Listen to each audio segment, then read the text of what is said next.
What's up, real MVPs? Ricky Widmer here, and welcome into another edition, a nice Tuesday edition of MVP Sports Live right here. You might be either watching us on Twitch or on YouTube.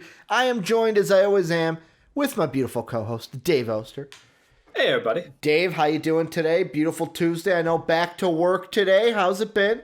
I mean, first day after a long weekend, always going to be a toughie. Not so beautiful, a little snowy. Got a little flurries outside today. A little flurries. Yeah, not a fan. Dave's like, I don't like anything I need to shovel. To be fair, I don't have to go anywhere either, so like whatever. Yeah, I mean, I was out getting some groceries today. I'm like, what is with these flurries? Snow, go. Like, I love the look of snow, but I hate snow. Like, it's just one of those things. Driving it's the worst. Like driving in it, walking in it, shoveling it, having it on your clothes. Like, I get it's water. It's just an inconvenience. It's like when it fucking downpours and you're like, shit, I'm just gonna get wet. Even when, like, the type of rain where you have an umbrella, but it's like the umbrella's not helping because it's fucking raining sideways. The rest of your body is soaked. Yeah. I've been there. I've done that. Yeah. The worst is when you have to wear a shirt and tie and you're like going to an interview and you're like, there's no way I'm going to look presentable. I chose the class in college and it was, it was work actually. Yeah. I went to work and I walked from Union Station downtown, literally 5 blocks. Mm-hmm. And by the time I got there, my entire body outside of this area that was underneath the umbrella, I was holding the umbrella like tight. It was like literally from here. That wind off the lake, it'll get you. Soaked. Mm-hmm. Just completely soaked here. So I just sat in a room with fans trying to not freeze to death, but like also this. Dry out. Yes. And with the T-pose, you know? Oh, man. But no rain today. We got some wet boys, though, we'll talk about later. We got a jam-packed show. Before we do, let's get into the housekeeping. Number one, if you haven't joined the Discord, you're behind the 8 ball. The good thing is you can join it today. Link down below, or exclamation Discord into Twitch gets you into that community, the best community, the greatest community on the internet. If you'd like to support us, you can do it in one of 2 ways. Patreon.com/MVPvids is one way. You can go ahead and get in on the action, get rewarded for supporting us monetarily. I hope I said that right. Or you can throw us a sub on Twitch and get rewarded for it too. Twitch subs, Prime Gaming, they give it to you every month. Throw it at us. You get the same rewards as a bronze patron, which gets you in on the watch-alongs as we're watching basketball games, which nowadays it's fucking every single day. We're in there. Dude, I haven't remembered a day I have not been in the watch along. That's how long it's been. With sports going on like crazy. Like I said, we're on Twitch every Monday through Friday, twitch.tv/MVPvids. We are also on YouTube at MVP Sports. And Dave, show off the shirt. Sports. Today's show is sponsored by MANSCAPED, but we will talk about them later. Very excited to be sponsored by MANSCAPED. But Dave, the first topic we'll get into is a little NBA today. CJ McCollum is injured. The Blazers can't catch a fucking break, Dave. As CJ McCollum left Saturday's game, I want to say it was against the Kings. Quote me if I'm wrong. Left that game with an injury. Everyone was like, is it going to be good? Is it going to be bad? It's never really good when CJ or Dame leave a game. But it has been reported by ESPN, Shams, Woj, that CJ will miss at least 4 weeks after additional testing revealed a small fracture in his left foot and a mid-foot sprain, the team announced Monday night. It was the victory over the Hawks. He left the game, the 112-106 victory over the Hawks on Saturday at halftime with what the team called a left foot sprain. It was unclear when he was hurt, but it appears that the Hawks' Clint Capella stepped on McCollum's foot following a layup in the opening quarter. Dave, he's out for 4 weeks. The biggest question is, this Blazers team, it's kind of been a little bit of rough sledding out of the blocks. A couple of teams have had this. But now that McCollum is out for the next 4 weeks, is this something where Blazer fans are like, shit, we got to be worried because you also got Nurkic that's injured as well? Or is this like, all right, it's time for Dame time. Dame's just got to step it up and be the best point guard in the league?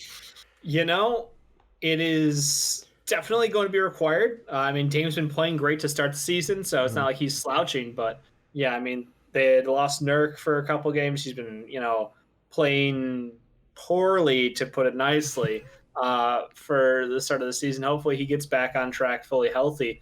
But, yeah, we're going to probably see Yeah, I was gonna be like, who are we gonna see? Gary Trent Jr. We'll probably move up into the starting lineup, which hurts their second unit a little bit. Hmm. Um, but really, this Blazers team needs to see better shooting out of players like Bob Covington and Bob Covington. Bob Covington, Anthony Simons. Hmm. This is like a do or die time for him because Yeah.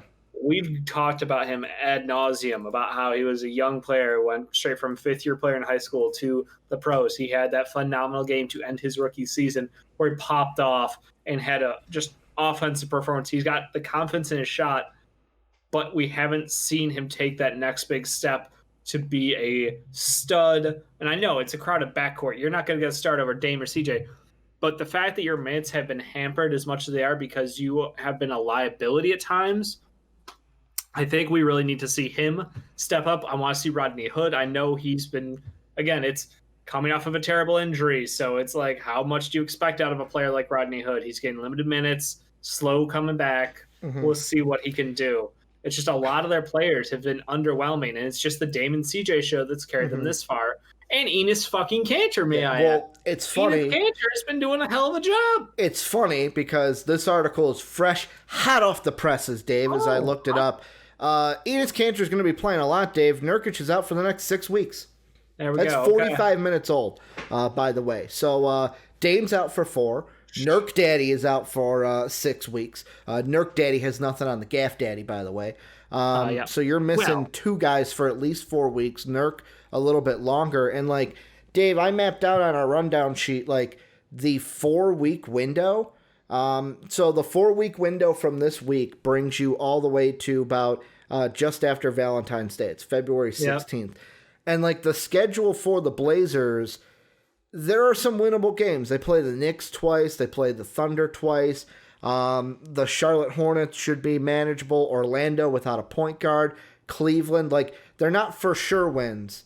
They're manageable games. But, like, there are games where it's like Memphis in a series where they do the 2 games in 3 days. They got to go to Chicago, Milwaukee. They play Philly twice. Like, there are also some tough opponents on the schedule coming up to where it's like, it's not a death sentence by any means, but, like, this is a part of the schedule, I think. If I'm a Blazer fan, I just got to go, can Dame and these other guys, Gary Trent Jr., Simons, one guy that I'm looking at is Rodney Hood had a good game against the Pacers the other day, or was it the Spurs? I'm going to look up the Spurs one because I think that was it. He had a good game where it was like, okay, if he could step up and score and relieve some of it, you're not going to have one guy that just fills Dame's shoes automatically. But if you can get 2 or 3 guys, CJ, if you can get 2 or 3 guys to fill that scoring hole, you might be able to manage it. Yeah, I'm with you. It's a team effort kind of game, but honestly, I think the young kids, I'm telling you, you know, I expect Trent to play well. That's all he's done since the bubble. He's just been an electric player, does all the little things right. His defense is good. His offensive game, he hits shots left and right for you. So I want to see him. I want to see Anthony. And because of the Nurkic news, obviously, more minutes for Harry Giles. My long shot here. Boy. He is in a great position to earn himself a larger role on a team moving forward. So this is sort of his last chance you kind of moment. And I really do want to see him play up to the situation. So it sucks for CJ, sucks for Nurk, but like, this is a Blazers team who needs every single win. Yeah. Last year they had injuries and they snuck their way into the playoffs picture. Last minute, couldn't have been more dramatic about it, but I don't know that it will strike twice. So they've got to take care of the business for them for the next 4 weeks and hope for the best on those recovery paths. Yeah, I mean, I'm looking at I know it's one game, but that Spurs game, that was the game I was talking about with Hood, where he had 21 points, but like besides Dame, Melo, and Hood, no one had over 10 points. Like the only 2 at 9 were Bob and Enos. Where on the other side you had Patty Mills, Rudy Gayman, fucking Rudy Gayman, LaMarcus Aldridge, and DeMar DeRozan, all with 20 or above. Like, they're different offenses, Ricky. I mean, that's the Portland Trail Blazers are basically we're talking defense at that point. Like, we got wing defenders, so we could let Damon CJ thrive. You know, if they score, they score. That's kind of the upside. Yeah, I mean, it's if I'm a Blazers fan, I'm worried. Like, this is one where it's just one of those things where. Why is your team being punished year over year with injuries? That's like you are a franchise of injured players, and I wonder something ain't right there, Ricky. Well, I don't know if they've got that Bulls training staff shit going or what. But, well, they got Jim Boylan there. That's number one. Jim Boylan is a defensive consultant. Maybe he brought that bad mojo with him. I got an interesting thing I want to ask about this is, let's say the Blazers don't make the playoffs. Yeah. You have basically CJ has an upcoming contract where this would have been his last year, but he has an upcoming 3-year, $100 million deal, so he'll be making about $30.8 million next year. Yep. Do the Blazers, if this injury and the Nurkic injury kind of cost them the playoffs, do they seriously in this offseason go, all right, maybe the time is to kind of shop CJ to see what we can get out there? And this hurts me to say, Ricky, because CJ's a dear friend of mine. Now, you got to ask Dame first. Mm-hmm. It's Dame's team, Dame City. Dame and CJ are good friends, and I don't want to throw away goodwill with Damian Lillard because we feel like we've plateaued with that tandem in the backcourt. Mm-hmm. And we never really got to see Dame, CJ, Nurkic all healthy, all popping off at the same time. Yeah. It's kind of that like this would be the third season, hopefully, if they're all healthy by the playoffs, if they make the playoffs, where we could see it almost happen. But I think that if I'm on the Portland Trail Blazers front office group, which I'm not, just for those watching, in case you're confused about us making decisions for other teams. Dude, Terry Stotts calls me all the time. Say, hey, Ricky, what should I do on defense? Like, oh, yo, Terry, I got you covered. Yeah, of course. If I was in their front office, I would absolutely be looking to move CJ McCollum in the offseason if they struggle to either miss the playoffs this year or if they get a first-round exit. I think CJ McCollum's got value out there, and I think that teams would pay for him. It's just a matter of you need to find a better pairing for that backcourt because at this point it's proof. We have enough proof. We have years of proof. We have a coach who's been around. There's nothing like what else can you change in this roster? They addressed their biggest need this offseason by going and get Derrick Jones Jr. and Boko. Yeah. And like I don't understand what else you can point at as a failure other than the health, which every team's dealing with health issues. So it's nothing you're special. You're just unluckier than most, you know? Yeah. And the one thing that I'm kind of thinking of is, of course, the thing that plays into this too is they might not have their draft pick this year. Right now, if the season ended today, they wouldn't have their pick. The Rockets would have their pick. And really the Trailblazers are in a limbo of, I think it was either Sham or Woj that tweeted this out, but it's basically a limbo of depending on where they end up, they either keep their pick, it goes to OKC, or it goes to Houston. I think Miami's pick is also involved with that. I was going to bring that up real quickly. So, the Trailblazers pick this year is, where's Portland, Orlando, Philly? Okay. If they finish 1 through 14, they keep their pick. But if it's 15 through 30, it may be swapped between Houston and Brooklyn. So basically, if they're 15 through 30, it's just going to go to if it's the higher pick of like Houston or Brooklyn, Brooklyn gets the pick if it's higher. If it's lower than Brooklyn, then Houston gets Brooklyn's pick and Brooklyn gets the Blazer pick. That's how it's kind of wrapped up this year because there's also OKC is mixed up with the Heat. They also have a little pick swap going on. But I mean, I'm just going to toss out the name. Go ahead. And again, I sound like an asshole, but I hope that things start coming together for Nasir Little. Yeah. He's someone who had a horrible first year. He had off the court stuff happen, health wise. So total potential pick. All potential pick. Here's an opportunity. Again, it's, the minutes might not be ideal because you're looking at a lot of wings still healthy, but you got to make the minutes count. And that's the thing. Love to see him take a step forward at some point this season. That's one of the guys who has fallen off a lot of people's radar. Like I said, like basically the circumstances around it, he wanted to come back, couldn't come back healthy in time. Yeah. It was just rough situation. So hopefully this season he can take a step forward for them.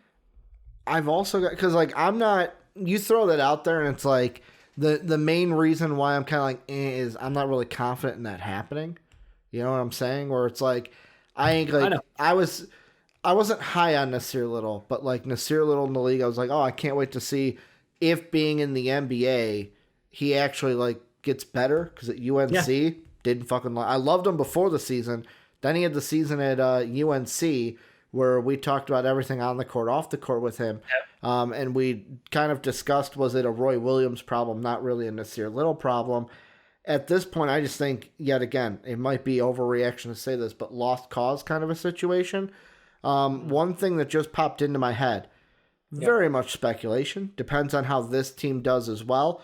Right now, they're a top 5 pick that I think you could get for CJ, but if the Blazers, let's say the Blazers finish at like they're 15th in the draft order, so they just miss out on their pick. They don't have it.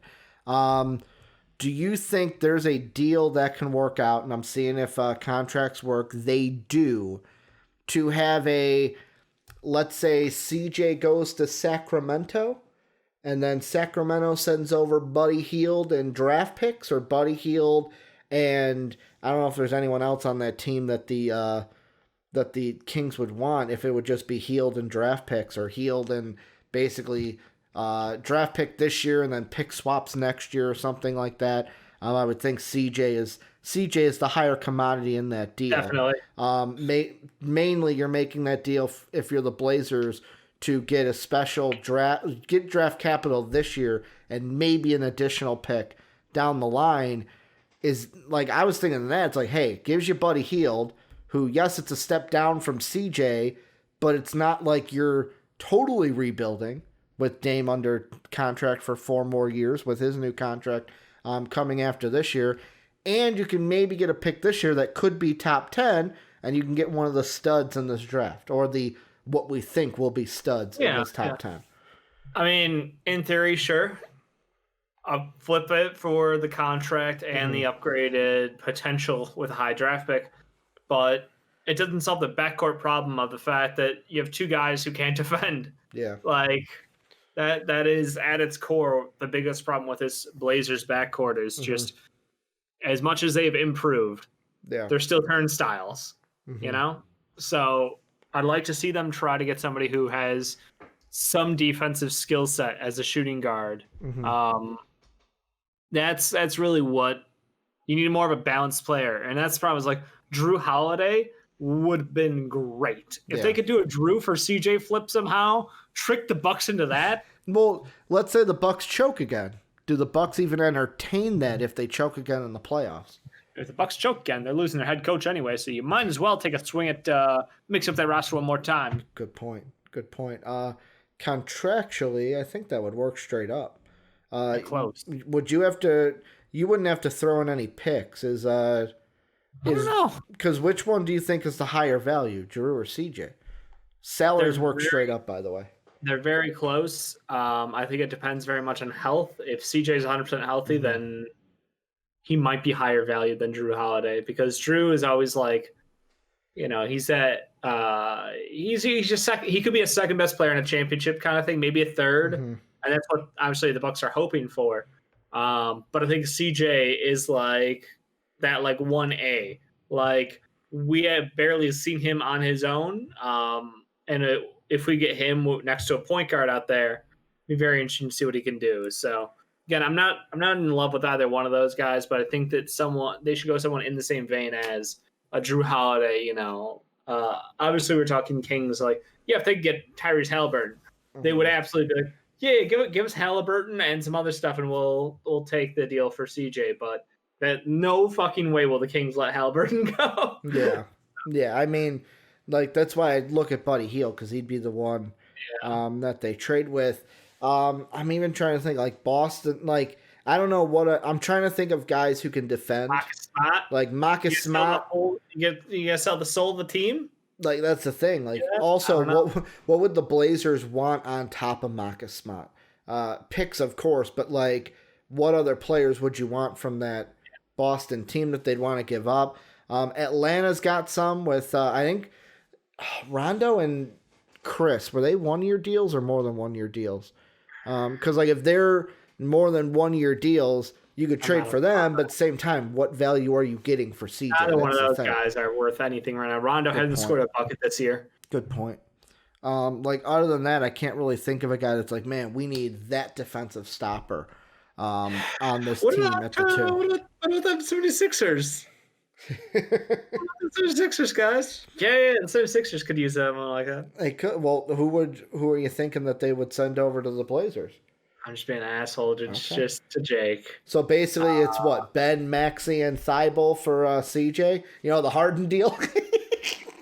Not even right, close. The Harden deal? That's what we're going to call it?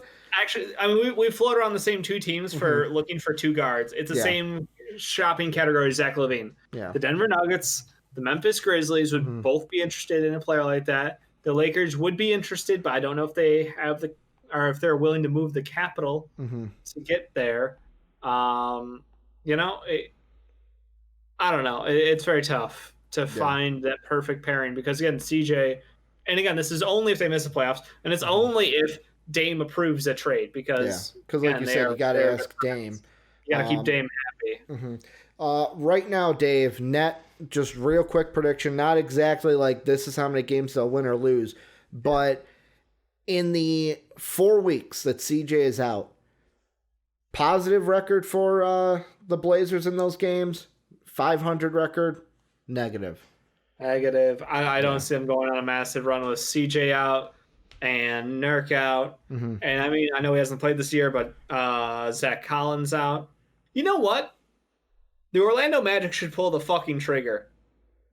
I thought about it. Trade Aaron Gordon, whatever else you need to off that team. Give him AG, Fournier, and you know, even if it's Kareem Maine or some prospect, and 2 firsts or a first in 20. I wouldn't do this year's first because you'd probably suck. But future firsts, for CJ McCollum. That would work. I would 100% actually. Yeah, I love that deal. The problem is Fournier's contract is also big, so I don't know if you can do Fournier and AG. Here, I'll pull it up.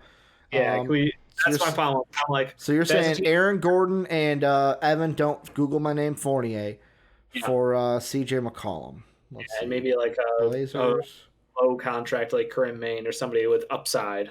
Yeah, let's see. Magic. And then it'll probably be like 2 firsts. Gordon, Fournier, CJ. Yeah, those contracts work. Fournier and Gordon for CJ. Fournier, Gordon, 2 firsts for CJ McCollum. What do you think about that, chat? Personally, I don't hate it. Eric says Simmons to Orlando or Simons to Orlando. Would they have to, like, that's the thing, like Aaron Gordon's a big player, but like you're getting CJ McCollum, maybe and he solves their problems. Yeah, and maybe is the guy you want to play next to Markelle Fultz, next to Jonathan Isaac, Vucevic. That turns Orlando into a top tier fucking competitor next year. That means they're a top 7 team, maybe top 6 team even. Depends on where the steps are taken. Obviously, you know, 2 guys coming off of massive injuries. I don't want to get overhyped, but that is sort of my thing about guys who are injured. I want to put them on the next tier already. So now, with me, I'm gonna change one thing, and yet again, you're not gonna like this, so just bear with me, Dave. Yeah. Is this gonna work? No, it's not gonna work. The one idea I had was if the Blazers could try to get Mo Bamba in the deal, just kind of as a like, hey, change of scenery. He's going to get playing time with us. Like he doesn't get playing time with you, he's going to get playing time with us. The only thing is, if you add Mo Bamba to the deal, you would have to come up with about $4.4 million, which means you're looking at trading either a combination of like Simons and Giles, or like Simons and Nasir Little. Yet again, do I want to trade 2 of those guys just to get a Mo Bamba who yes, might still have potential, but like hasn't seen the fucking court, But at the so same we don't time, fucking like, know. is it a trade for this year or is it a trade for the future kind of thing? Because if you think Nurkic is going to be healthy again, Yeah. and if you plan on extending Zach Collins, two big questions. Because him and Enos are 1 year. Yeah. So there's a lot of questions there. Enos is playing well. I don't think they're ready to give up on Collins. So I don't know. I think Orlando would be willing to listen to a Mo Bamba deal. But I think that the instant problem solver is, hey, we throw you an athletic 4, and we throw you someone who can shoot the ball most days, Fournier. Not an instant problem solver, but you also get 2 first-round picks from this Orlando Magic team. And that's where the real money's at. So gives them some flexibility, gives them a lot of wing depth that they could move some guys. You know, hey, maybe Rodney Hood's not playing great. Maybe you could flip him. Or maybe he is playing great and you can flip him, you know? Maybe Boko gets shipped out of town because he can't fucking shoot finally. I don't know. Like, I love Robert Covington, by the way, for anybody listening. Still, like, I love it mostly for Orlando, though. Pick on him because he can't hit shots this year, where last year he was just money. But really coming in, didn't we, like, our big thing was, he might not score the ball a lot, but, like, defensively, that was the main thing. He's their PJ Tucker. Yeah. You know? He can guard 5 positions and play the hell out of defense, but he used to be good for making open shots. This year, whatever. But like, that's the problem, where it's like when CJ goes down and Nurk goes down, you need other guys like we said. Zach Collins out. You need other guys to then, hey, you're not scoring. Now we need you to score, or else we're going to lose games. I'm torn on the question I asked you. I'm going to say positive in the next 4 weeks, only because of one thing. The schedule's not that tough. Like, the Blazers could beat the Bulls, but the Bulls could also beat the Blazers. They could beat the Rockets, but the Rockets could also beat the Blazers. Like, there's a lot of matchups like that. I think the Philly games are losses. The Milwaukee games are losses. Who's healthy? Like, that's that we can't predict. Like, I mean, in 2 weeks, we don't know if there's going to be basketball being played still. Good point. It's wild. So very, very good point. But Dave, let's move on. Let's do the dampest of dudes, the soggiest of shooters, the moistest of men, sometimes the mistiest of misses. These are our wet boys, our players of the day from the day prior, guys and girls who popped off. Usually how it goes is Dave gives a wet boy, I give a wet boy, and then the patrons at patreon.com, silver and above tier, get to vote on a patron, or get to vote on a wet boy each and every day. Dave, we'll let you start it. Who is your wet boy January 19th, 2021? You know, a lot of people are going to be surprised by this because I've given you a bit of shit for this player. So has Sean.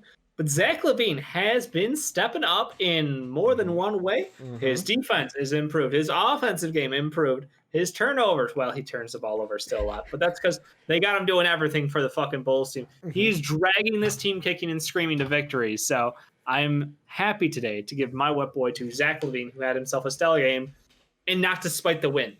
He got the win. It's not Zach LaVine despite the it's with the win. Dave, I thought the Rockets were going to win. Like, going into that game, I was like, oh, Rockets win easily. I turned on the game in the fourth quarter, and I saw you guys in the watch along. I was like, I can't do it. I can't join the watch along and watch this game because I will just egg people into like shit talking how the Bulls are about to blow this lead. And I watched that lead shrunk and shrunk. No. It was funny about that because they had a big lead. Then Tim entered the watch along.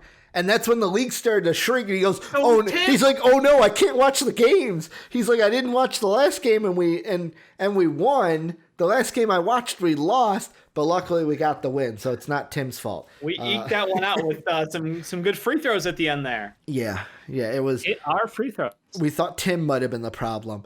But yeah, Zach LaVine. I have to get rid of Tim if he was a problem like that. Tim, you can't watch the games. You're out of here. Sorry, Tim, you're not allowed in during Bulls games. We're benching you. But the only reason I didn't go with Zach LaVine, Dave, is because I went somewhere else. But we're going to do mine last. I want to do the patrons first. Because I'm not going with a wet boy today. I'm going with the dry dude, going negativity on the show today. Dave, the patrons are doing something that you and I did once, where we gave a wet boy to a combo of players. The tandem. The tandem, I like that word. The Sweet Life of Zach Okogie is what we did. The patrons chose the dribble brothers, Dave. Kevin Durant, James Harden, 64 points in a win yesterday over the Bucks, 15 boards, 18 assists, and the Brooklyn Nets won me some money by winning that game because they were the dogs against the Blazers at home. That game was funny just to watch because it was like, Kevin Durant is a fucking, I don't know, what species is he? Dude. Because I've never seen anyone who can come off of an injury and still shoot like 65% true shooting percentage during the season. Yeah. He just looks like he can get his shot whenever he wants to. No effort involved. He's just that fucking good. Mm-hmm. And James Harden still just now it's James Harden with effort, which is a fun twist. Yeah, and I mean, funny thing about yesterday, Dave, you were in the watch along, so you didn't know. Before the game started, Jake asked me, I was talking up the Nets hardcore. I'm like, you know what? I've got the Hawks -7 tonight. I had the Toronto Raptors -5. I'm like, I feel good about this Blazers money line. And I also had on it in one of my player props, I think it was over under 20 or 28.5, 29.5 for KD. And I'm like, dude, he's going to go over. Yeah. And Jake was like, I'll take that action with you. He took the Nets and the over on the points. Dude, Jake was saying his butthole was so puckered by like that final shot. He's screaming like, Durant, don't pass the ball. Take the goddamn shot. I'm sure. but he hit that three at the end. Me and Jake went crazy because I knew I was going to win money. Jake was winning money. We were all happy. A little bit. Yeah, I'm sure. We were all happy. But Dave, I'm going negative. I'm going with the dry dude because I got to go with Jarrett Porter, who is a garbage human being that goes under the category of I'm going to send you 50 plus text messages, Dave. Oh, you haven't responded to me? Here, why don't I show you? Yeah, in months. Here, you know what's the deal breaker, Dave? She hasn't seen my dick. That's the deal breaker. Like, see, tried that yet? See, she's like, you know, I'm sending these messages. She's ignoring me. Obviously, she doesn't know what the deal breaker is. Like, what is really going to seal this deal. Jared Porter's a piece of shit. I am disgusted that he was a part of my team when he did that. And that's the thing. He was 2016, Dave, the most sacred of years for a Cubs fan, Dave. That year lives up in infamy. And now it's got a big old dick stain on it, Dave. Thank you, Jared Porter, for putting a dick stain on that year for me. Our first dry dude of 2021. And probably won't be the last dry dude of 2021. No, not knowing us. No, it won't. Yeah, yes, Eric, we won a championship, but it's got that big old dick stain on it now. I just don't get it, Dave. I don't understand guys who do that.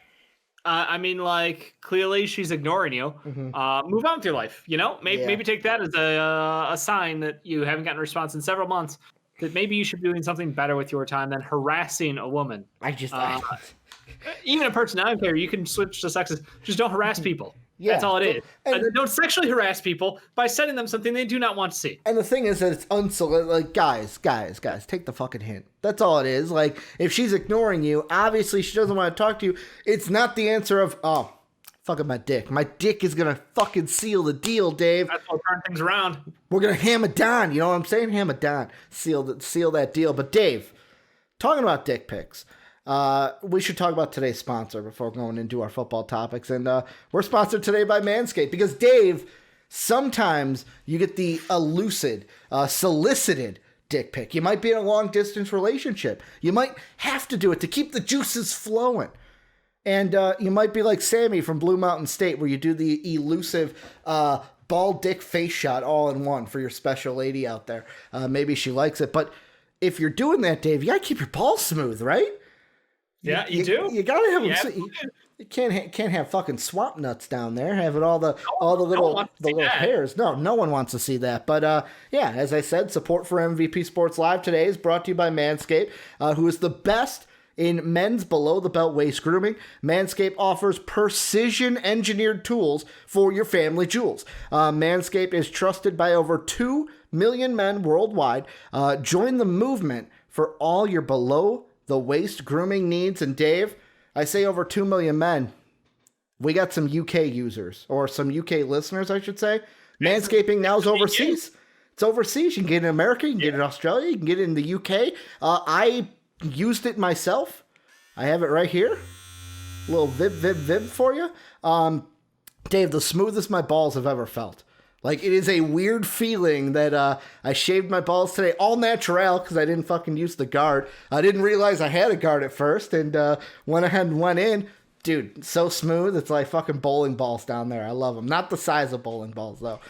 Maybe marbles is what I should go with. I don't know. Big balls, small balls. I don't know. I don't know what's the one to be cocky about, Dave, going into this. But basically, go to manscaped.com. Get 20% off and free shipping with the code MVP at manscaped.com. That's 20% off and free shipping at manscaped.com. And use the code MVP. Your balls will definitely thank you, Dave, as mine have been thanking me all day long. But Dave, let's get into the football news as Joshy McDaniels. We're talking about him again because, Dave, there's 2 head coaching jobs left out there. The Texans, who, let's be honest, there's Deshaun Watson news, and a lot of people right now are like, oh, man, the Jets are the team to get him. Like, they have the draft picks, the quarterback. And it's like, I was like, are we going to talk about Deshaun Watson again? We've already talked about him twice. There's really nothing new to talk about. So really, the only other job to talk about is the Philadelphia Eagles, who have not hired a head coach yet. Apparently, according to several different news sites, Adam Schefter tweeting this as well, Josh McDaniels is now the favorite to get the Eagles job and be the head coach.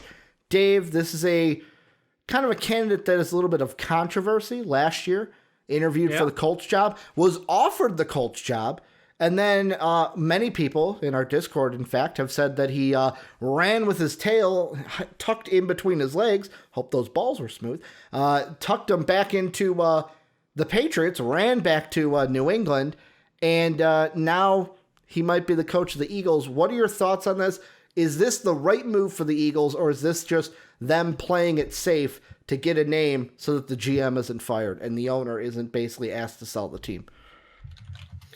I feel like he is still the right guy. And by the way, I think it was 2 years ago. 2 years ago. 2 years ago for the Colts. You're right. I had to double check that one. I was You're right. Frank Wright has been there 2 years. My bad. Yeah, so again, McDaniels is one of those intriguing names where he had a short stint with the Broncos. I don't think anyone holds that against him. I think everyone knows offensively he is gifted, but maybe he shouldn't have been given so much power day one, or forced to be a coach for a quarterback who was terrible. Either way, if he gets this Eagles job, he won't have to deal with someone who is a terrible quarterback, because he will have a good quarterback on that team. Yeah. But they obviously do need to replenish that team. They've got some assets. A lot of building to do, a lot of culture fixing to do there, though. Yeah. And I think that's the interesting thing. If you want culture fix, do you not look at New England? You go, okay, Matt Patricia miss, Bowles hit. It's you can kind of literally just keep going off of there. Of like, most of these guys have not succeeded as head coaches when they go elsewhere, but at the same time, I don't know that they've all had the same issue. I think that everybody kind of fails for their own problem.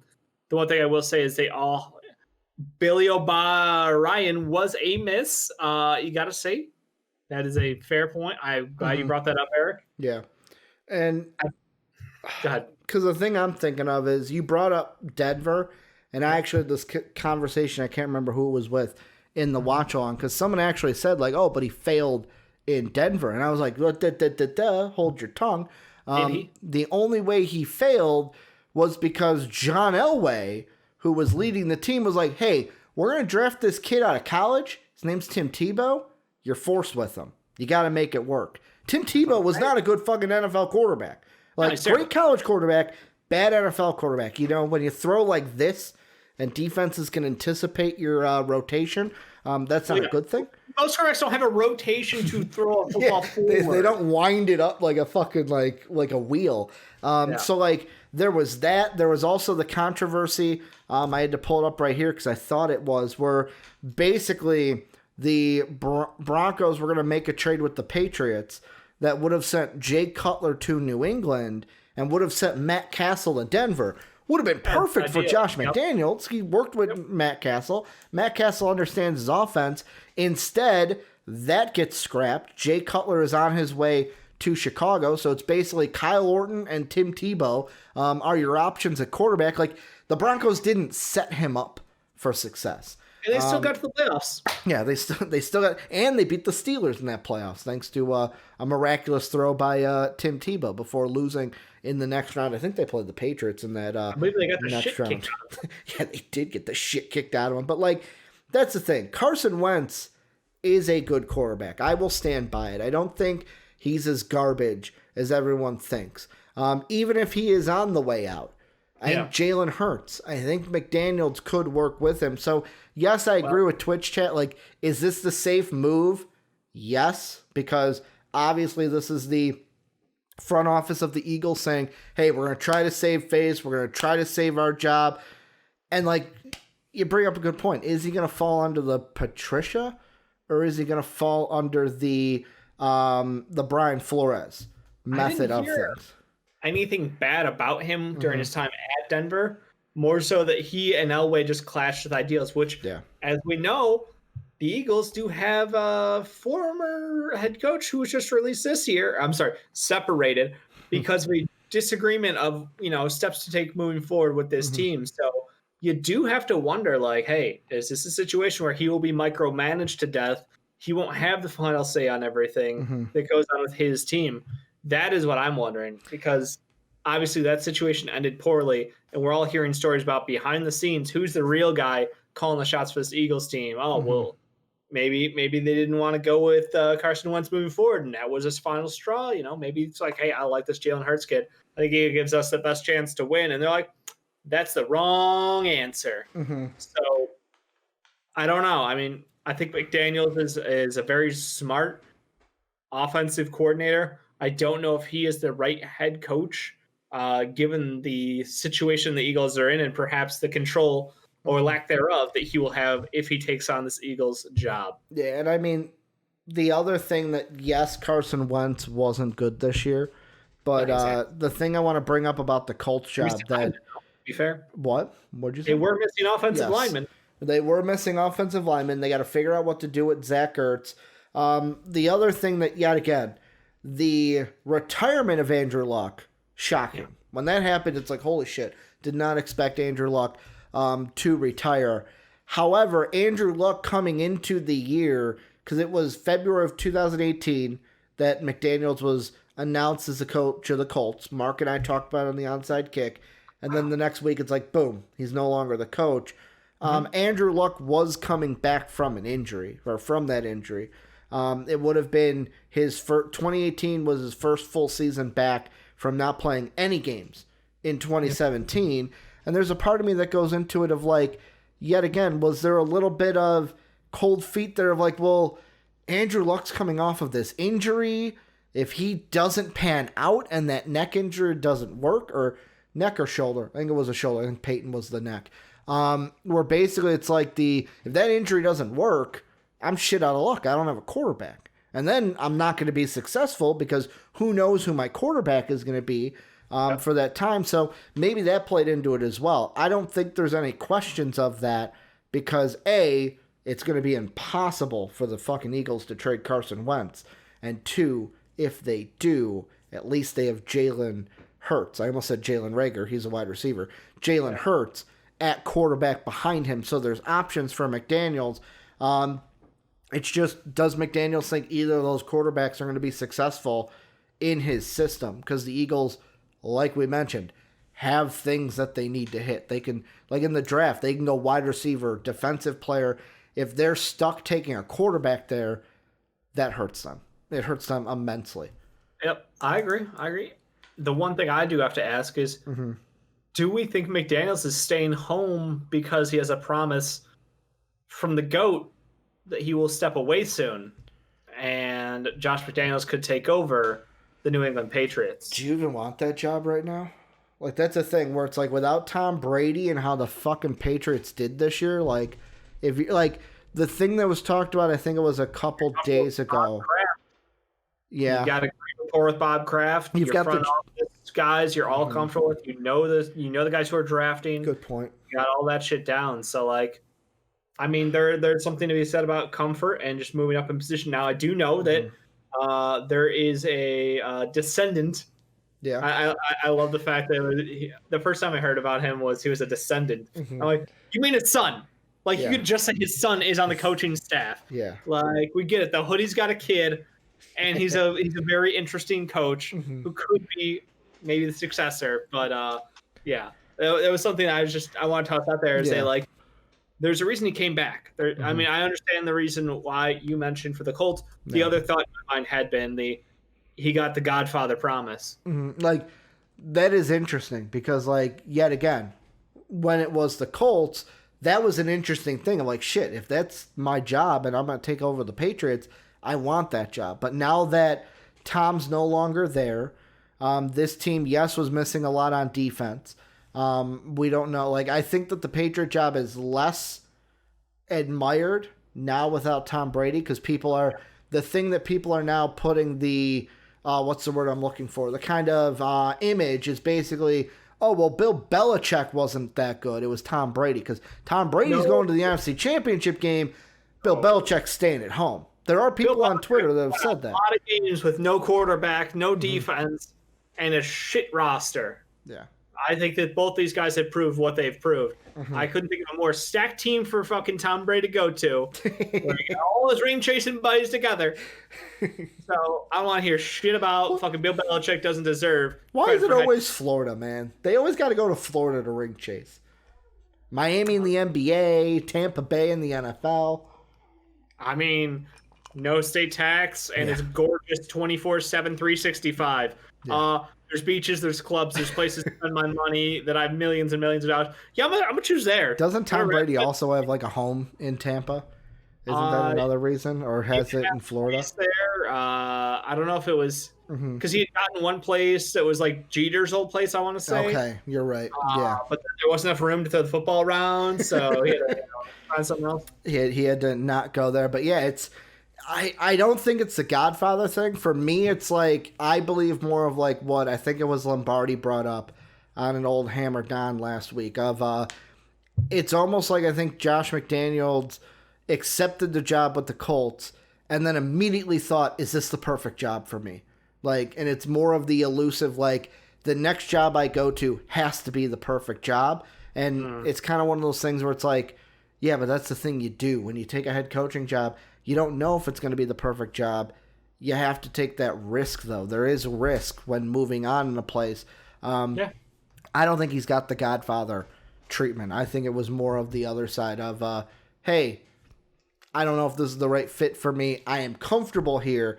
I'm going to go back and have some success with the Patriots. But, Dave, the last thing, kind of segueing in from the Eagles, is Eric said it right. The Eagles need a wide receiver. And today, Dan Orlovsky on NFL Live brought up that he was asked about free agency and what we could see. And he said, he did the Ricky, where he's like, I'm not going to answer your question. I'm going to go in this direction. And he brought up to where there's not one player he thinks that's going to affect free agency. He thinks the wide receiver position as a whole is going to affect free agency because there are some guys on the market, good, bad, could get some money. Allen Robinson, I think, leads the pack. Juju, if he doesn't re-sign with the Steelers, leads the pack. Godwin also, is he going to return to Tom Brady? A.J. Green, T.Y. Hilton, and then some others, Watkins, Jones, Davis, and Westbrook. There are teams that need wide receivers, Dave. We're talking about the Eagles. We're talking about the Dolphins. We're talking about the Jets. Some of the ones in the draft that's like, oh, we can go ahead and get a wide receiver. Yep. In your mind, Dave, I'll just ask you, the first one I kind of want to look at is just the Jets, because on our rundown sheet, I did some research. I'm like, I'm going to map everything out of the teams that need wide receivers. In front of us, you and I have like where their salary caps are for this year. The Jets are near the top. They are the third highest projected salary cap available for this offseason. They are a team we constantly talk about needing a weapon for Sammy D to sling the ball to. Is there one of these guys, one of these big names that you think the Jets are going to go out and fucking give a big contract to?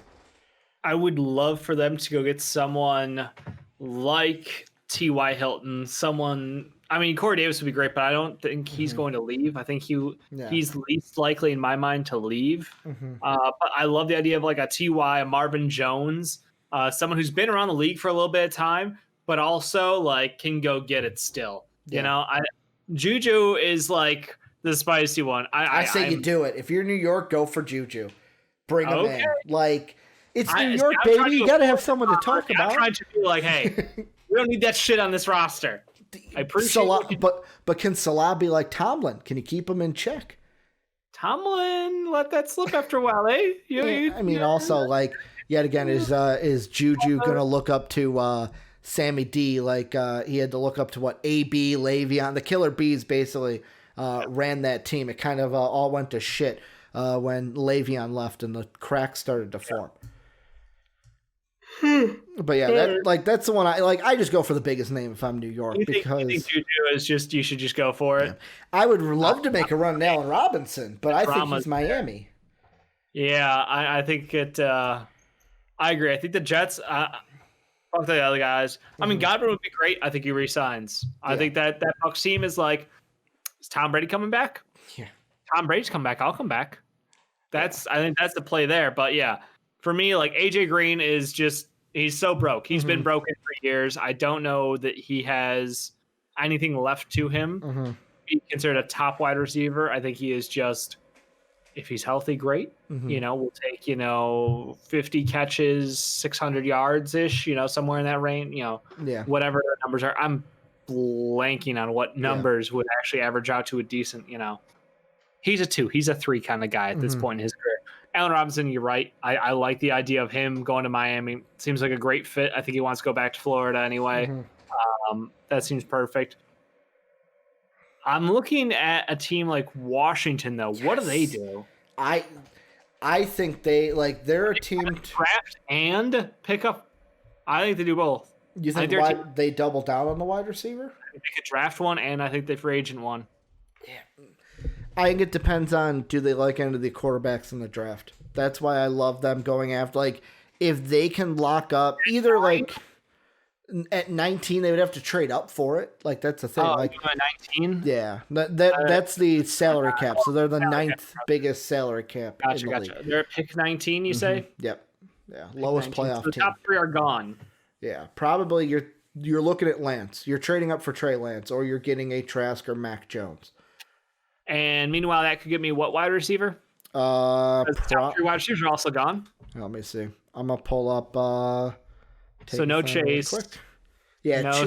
So Chase and Smith will probably be gone. Waddle will probably be gone too. Yeah. Probably. So what you're looking at either a Bateman, a Moore, a Terrence Marshall, any of those wide receivers. Like, I mean, the problem is like they have Terry McLaurin out there who's good, but like. You got to find the right tandem to go with him, I think. So, I don't know. That might be too high. I might go 2nd rounder or 3rd rounder for wide receiver for them then. I think you got maybe other things to address. Yeah. You're right. It's tough. I would say if I'm Washington, I'm looking to get a free agent wide receiver only because, for me, I am trying to trade up for a quarterback. Because if one of them falls or if it's like you fall in love with Trey Lance, you go ahead and get him. Because like I said, after watching Trey Lance's film, I think he would fit in really well with what Ron Rivera and the OC there are working with. Like, that's some 200 IQ shit right there. You're predicting the future of his play style into there. I like that. I saw what Dwayne Haskins was doing. I'm like, Trey Lance just does it better.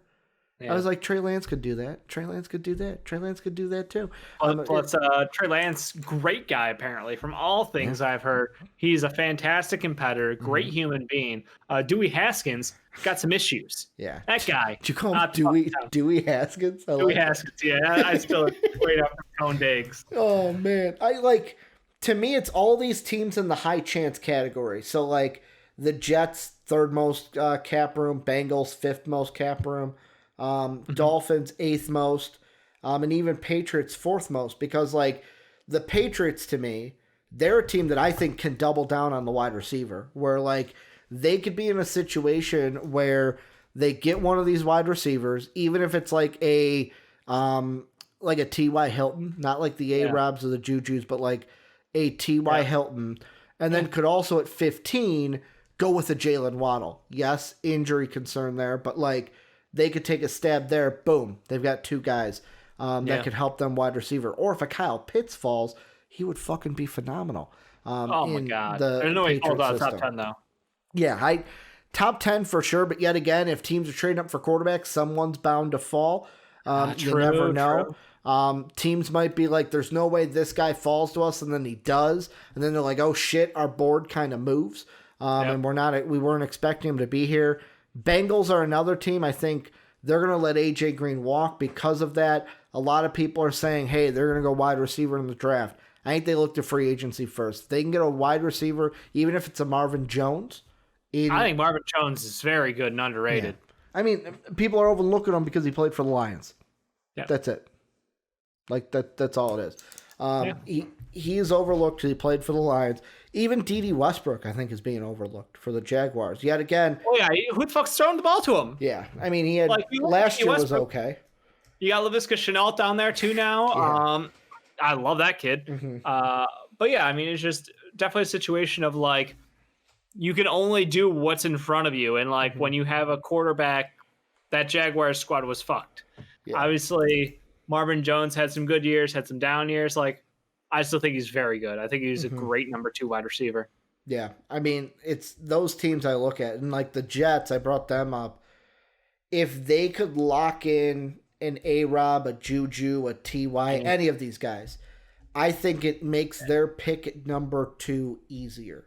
Marvin Jones, 3 out of the last 4 years, 9 touchdowns, like incredibly consistent. You got to hand it to the man. I did not realize that even as an in-conference opponent. 9 touchdowns for 3 out of the last 4 years. If you're the Jets, would you go after? If let's say you don't get Robinson, T.Y., Juju, do you go after a Marvin Jones? Oh yeah. Yeah, I'm good with Marvin Jones. I would still draft.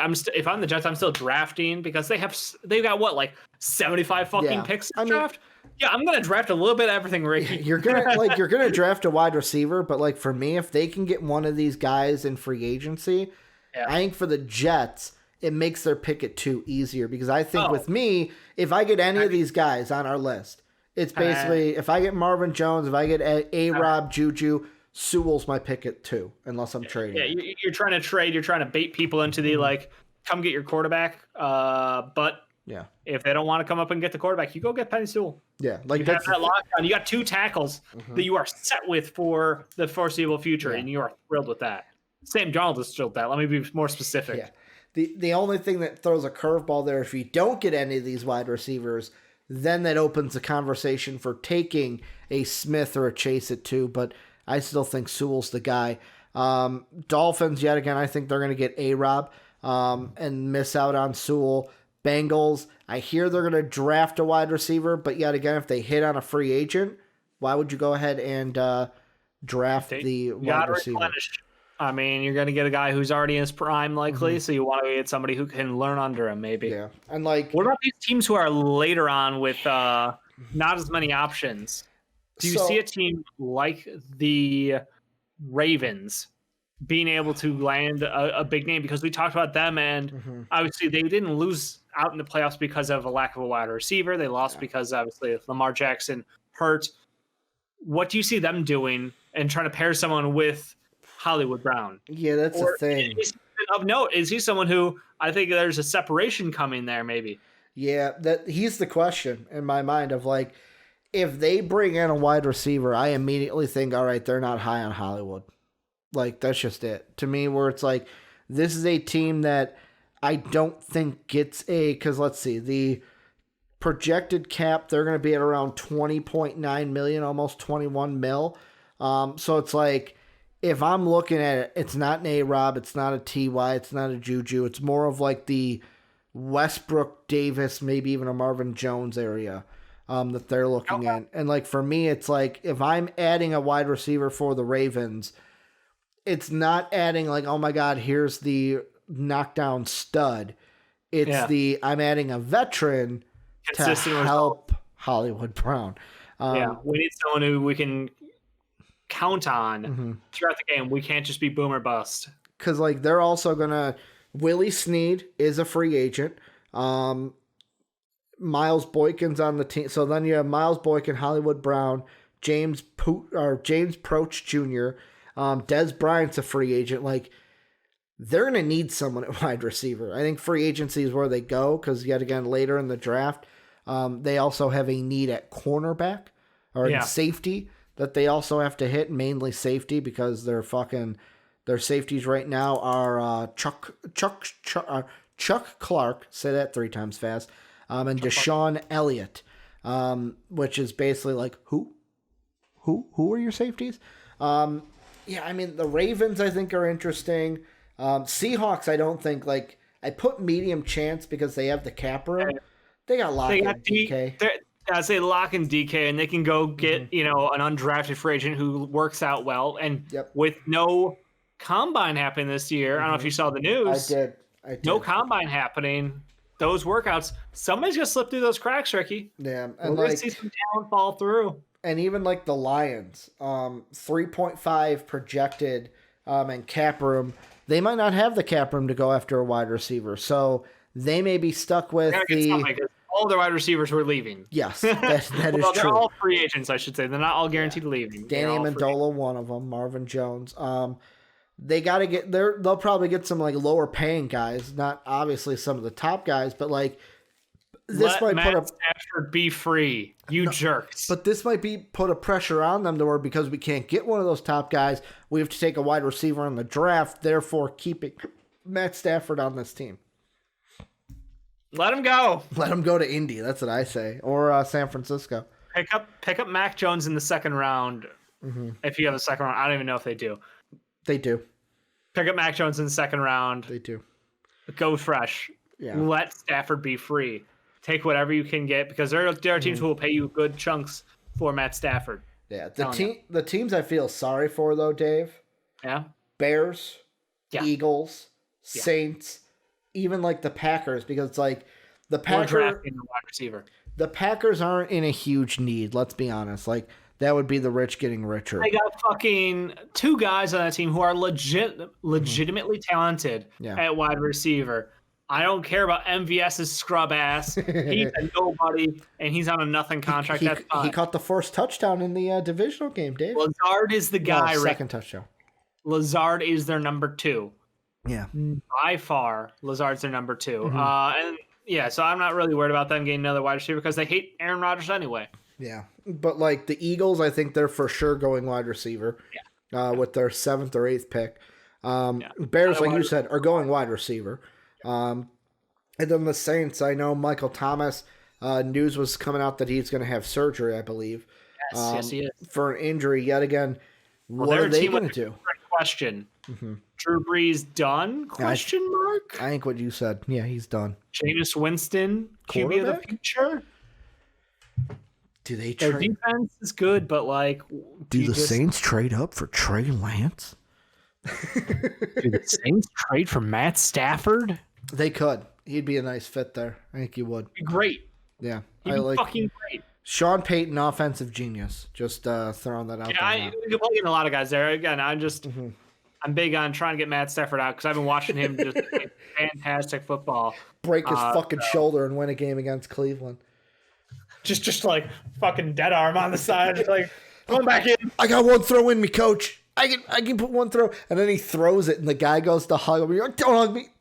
My fucking shoulder hurts. Guys are like going to tap him on the fucking shoulder. It's like, don't fucking touch me. Also, I love Jake. Boy, the Saints aren't going wide receiver. Get the fuck out of here.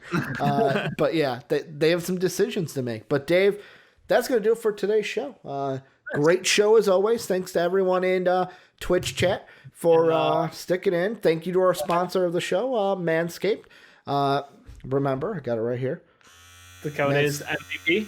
Code MVP, manscaped.com for 20% off and free shipping. So go there today. Make sure your balls are as smooth as mine are because they are smooth, Dave. Remember, join the Discord, also greatest community on the internet. Link down below. If you want to support us, patreon.com/MVP or throw us a sub on Twitch. Twitch.tv/MVP vids. We're on every Monday through Friday. And we're on YouTube at MVP Sports. Dave and I will be back tomorrow. We'll be in the watch along today. So Patreon and Twitch for our Twitch sub, I should say, for that. Because we're going to be watching not a lot of basketball games on today, Dave. It's only Pelicans, Jazz, and then Thunder, Nuggets today. But I guess that's what you get when you got a ton of games on MLK Day. Like I said, Dave and I will be back tomorrow. Thank you guys for being so awesome. And as always, have a good day, everybody. Bye.